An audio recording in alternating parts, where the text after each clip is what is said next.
Hey there folks, welcome back to our channel. In our last video, we explored the numerous reasons why a ground attack on the continental United States is virtually impossible.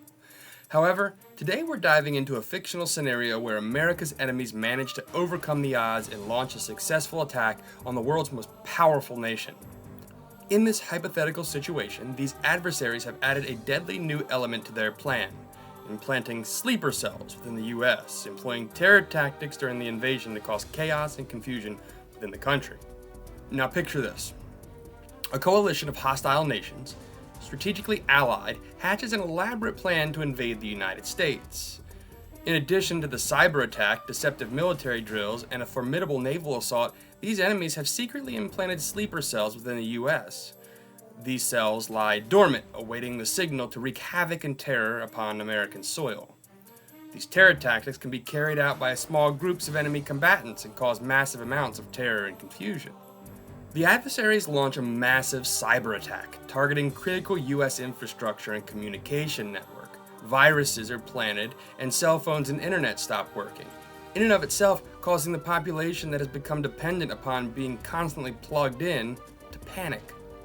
The sleeper cells attack power stations, knocking out large sections of the power grid. With the power grid compromised, major cities descend into chaos, creating confusion and hampering the US military's response capabilities. Simultaneously, the coalition stages a series of large-scale military drills near the US borders, drawing the attention of US defense forces and diverting their focus from the real intent of the operation. With the help of cartels in Mexico and South American countries that are loyal to the enemy nations, a substantial enemy military presence is able to amass at the US southern border. As the US military grapples with cyber attack and perceived border threats, the enemies unleashed a formidable naval assault from both the Atlantic and Pacific Oceans. Utilizing advanced stealth technology, the invading fleets attempt to bypass US Navy surveillance. Nations have converted civilian merchant vessels into military transports, holding tens of thousands of enemy troops ready to take a hold of critical US ports and disable coastal military assets. Amidst the chaos of the invasion, the sleeper cells embedded within the US receive the signal to activate. These well-trained, fanatical agents launch coordinated terror attacks on key infrastructure, transportation hubs, and public places. A series of mass shootings on soft targets and bombs placed in public places send the population into full panic. The nation is gripped by fear and uncertainty as these sleeper cells unleash their terror attacks, further complicating the US response. Police and the National Guard struggle to try to keep the population calm and under control, while people clog up the highways trying to leave the cities, in spite of the shelter-in-place order that's being broadcast over all the TV and radio. The US now faces a multifaceted challenge, simultaneously combating the invading forces and neutralizing the activated sleeper cells. As the military seeks to regain control over key territories, specialized units are tasked with identifying and neutralizing the terror threats within the country. 79 fusion centers around the country are filled with federal, state, and local law enforcement, as well as military intelligence assets, to try to organize a response to the chaos on a state level. However, they're hindered by the current federal government, who is more focused on looking good and pandering to the voter base instead of giving states the resources and autonomy they need to do what's necessary to get themselves under control. You see, the president does not want to appear weak, so he spreads his army thin, making a point to send large convoys of military assets through the major urban areas as a show of force and try to put the citizens' mind at ease. But this has the opposite effect. As fully armed and armored military units patrol the streets and attempt to deliver MREs to citizens at points throughout the city, people take the armed presence as a form of oppression and imprisonment within the city, and gangs target the food distribution areas, causing even more of a panic.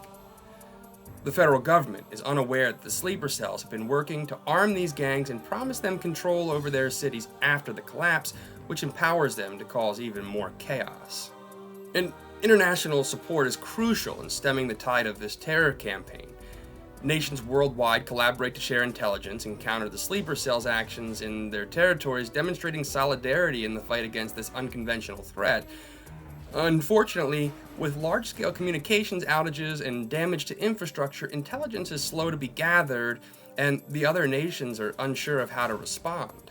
The adversary's ground forces quickly infiltrate the U.S. borders through relatively vulnerable areas, such as remote coastal regions and unguarded stretches of the northern border.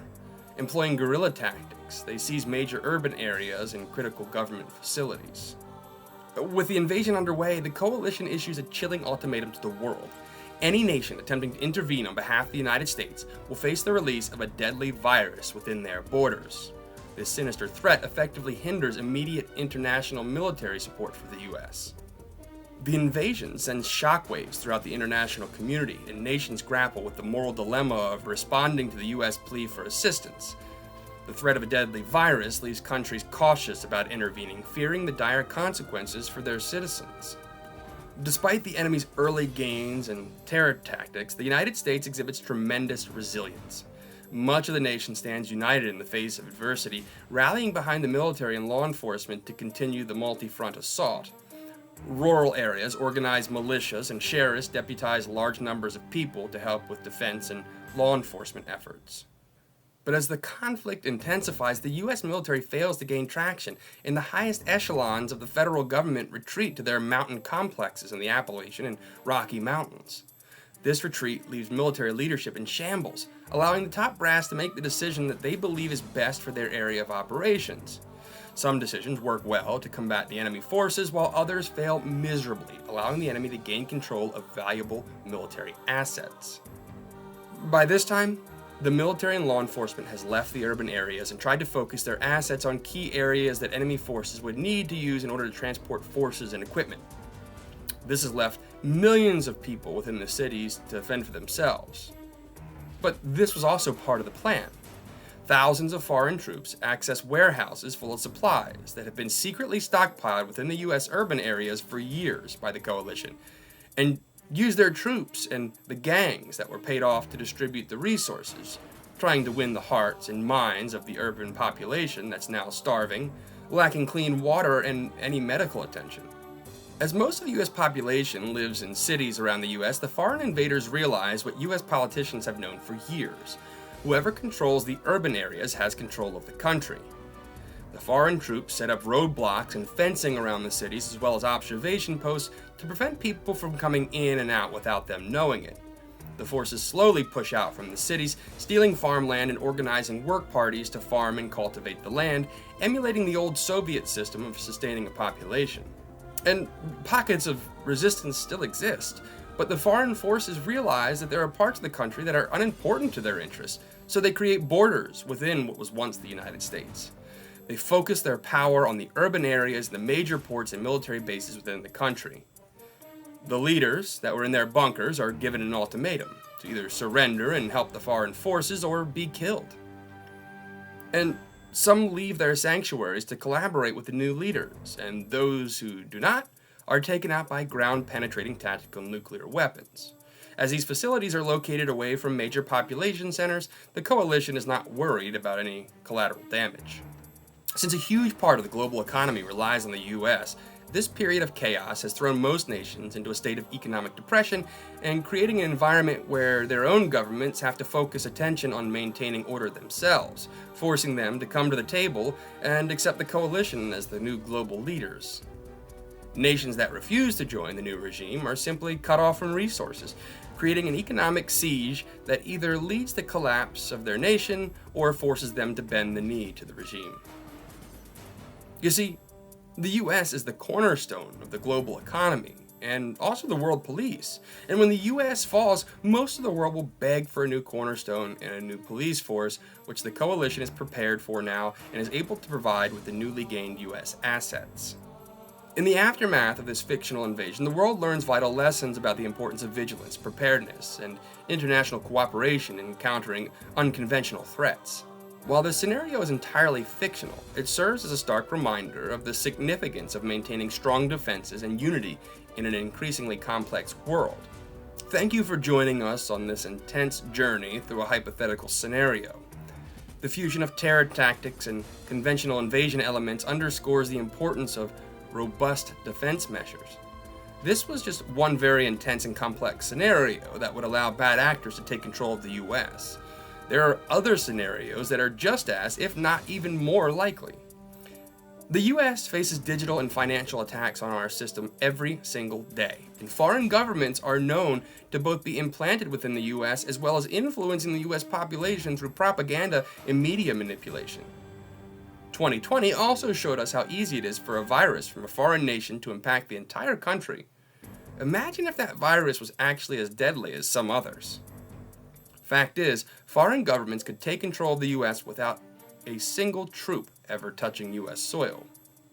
The question is, have they already? Thank you for watching this episode of Tactical History. I hope you learned something new and interesting today. If you did, please hit the like button and subscribe to my channel for more videos like this. And if you have any questions or comments, feel free to leave them below.